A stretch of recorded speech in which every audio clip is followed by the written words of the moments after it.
Good morning. Today we are going to read chapter 31 entitled A Bittersweet Day. We're getting to the last couple of chapters. I hope you enjoyed the Edpuzzle video that you should have watched beforehand.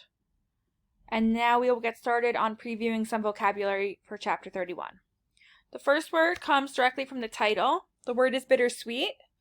Bittersweet is a feeling of happy satisfaction or enjoyment, tinged with sadness or pain. So you have that mix of feeling happy, but sometimes there's kind of a painful aspect to it.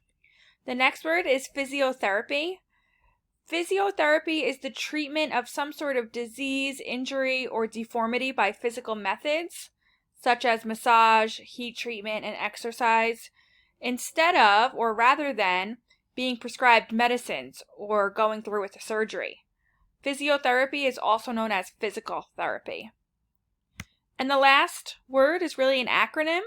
You're going to see the acronym VIP, and that just stands for a very important person. All right, please head to chapter 31, read it, and then complete the Google document and submit it when you are done. Have a great day.